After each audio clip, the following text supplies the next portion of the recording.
হঠকারী SIR এর সিদ্ধান্ত স্থগিত করা হোক বঙ্গে। অপরিকল্পিত এবং বিএলওদের পর্যাপ্ত প্রশিক্ষণ না দিয়েই এসআইআর বঙ্গে অশান্তি তৈরি করছে, এমন অভিযোগ নিয়েই এবার সরাসরি দেশের মুখ্য নির্বাচন কমিশনার জ্ঞানেশ কুমারকে চিঠি লিখে এসআইআর প্রক্রিয়া স্থগিতের অনুরোধ মুখ্যমন্ত্রীর। তার অভিযোগ, পরিকল্পনাহীনভাবে এই প্রক্রিয়া চালানো হচ্ছে। শুধু তাই নয়, এটা বিপজ্জনকও। এসআইআর প্রক্রিয়ায় প্রশিক্ষণের অভাব রয়েছে যথেষ্ট, পাশাপাশি প্রয়োজনীয় নথি সম্পর্কেও রয়েছে অস্পষ্টতা। এই প্রক্রিয়া কাঠামোগত ত্রুটিপূর্ণ।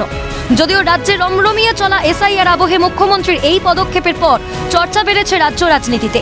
তৃণমূল রয়েছে মুখ্যমন্ত্রীর সমর্থনে, এদিকে মুখ্যমন্ত্রীর কমিশনকে চিঠি লেখাতে ভয় পাওয়া দেখছে বিজেপি। তৃণমূলের কুকীর্তি ফাঁস হয়ে যাওয়ার ভয় এসআইআর স্থগিত করার দাবি তোলা হচ্ছে।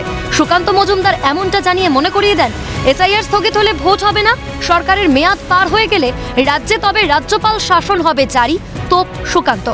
এসআইআরের ধারণা যখন ইলেকশন কমিশন দিয়েছিল সেই সময় লাফালাফি শুরু হয়ে গেছিল তৃণমূল কংগ্রেসের তরফ থেকে যে এসআইআর আমরা করতে দেব না।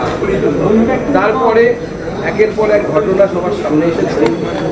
মুর্শিদাবাদের ঘটনা আপনারা সবাই দেখেছি, কি অবস্থা। লক্ষ্মীর ভান্ডার দেওয়ার ব্যবস্থা করে দিয়েছে বাংলাদেশি নাগরিকদের। মমতা বন্দ্যোপাধ্যায়ের ঘুমোর ফাঁস হয়ে গেছে। এখন তিনি তাই চাইছেন যে এসআইআর স্থগিত করা। আমি আগেও বলেছেন, স্থগিত হলে কি হবে, এক্সটেন্ড যদি করতে চাই, স্বাভাবিকভাবে মমতা বন্দ্যোপাধ্যায় সরকারের টেনিওর পার হয়ে যাবে ভোট করাতে। তাহলে মমতা বন্দ্যোপাধ্যায়ের জায়গায় রাজ্যপালের শাসনে বা রাজ্যপালের হাতে দিয়ে অবশ্য কুণাল ঘোষের সাফ দাবি, যে চিঠি মুখ্যমন্ত্রী লিখেছেন তাই বাস্তব।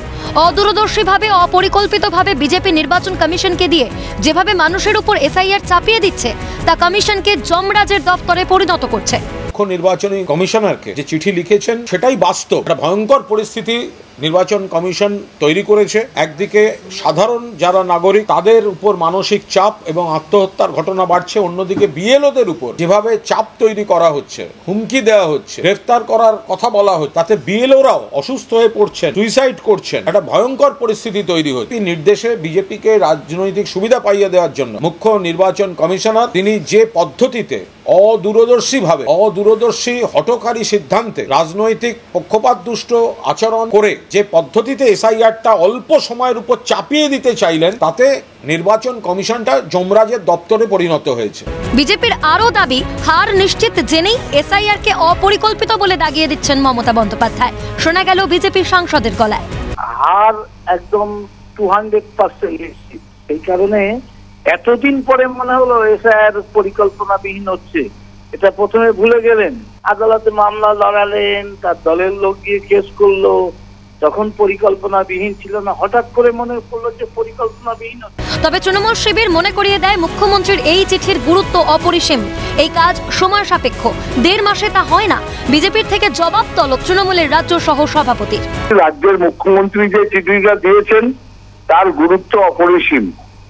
এসআইআর গতবার যখন হয়েছিল, যে 2002 কথা বলা হচ্ছে, 2002 ভোটার লিস্টকে বেস করে এবারকার এসআইআর হচ্ছে। সেই 2002 এসআইআর হয়েছিল 1.5 বছর ধরে। 1.5 বছর ধরে সেই এসআইআর হয়েছিল, আর এখন এখান থেকে 1.5 মাসের মধ্যে তারা করতে চাইছে। এসআইআর নিয়ে রাজ্য রাজনীতিতে প্রতিদিনই বাড়ছে উত্তাপ। দেশের মুখ্য নির্বাচন কমিশনার জ্ঞানেশ কুমারকে এসআইআর স্থগিতের অনুরোধ জানিয়ে যেন সেই উত্তাপের তেজি আরও বাড়ালেন বাংলার মুখ্যমন্ত্রী। এখন কমিশন মুখ্যমন্ত্রীর চিঠির কি উত্তর দেয় সেটাই দেখায় ক্যালকাটা নিউজ।